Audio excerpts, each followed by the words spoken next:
The Iliad in review, we will be focusing on the theme of fate versus free will.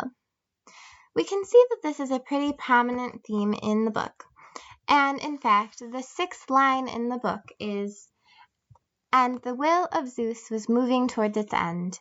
We can see that Homer leans pretty strongly towards fate. He shows how strong the gods are and how people's fates really determine their course of actions even more than their choices do. One of the main characters, Achilles, he is fated to be stronger than his father, and this sets him up to be one of the strongest warriors. So it really doesn't matter how much he tries, he's going to be one of the strongest warriors because it's his fate to be one of the strongest warriors. And the intervening of the gods and goddesses just continues.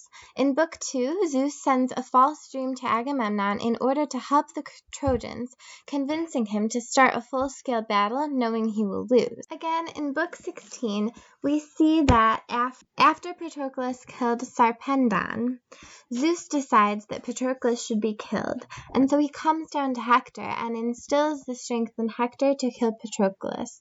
In Book 8, Zeus literally weighs his options. He weighs the fate of the Trojans and the Achaeans on a scale, and the Achaeans sink down.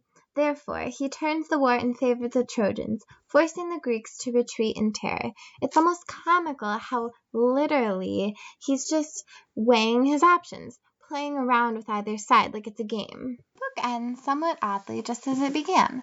The gods decide it's time to end the war, and after a meeting, they all go back and intervene to make things end. We see that the gods followed fate.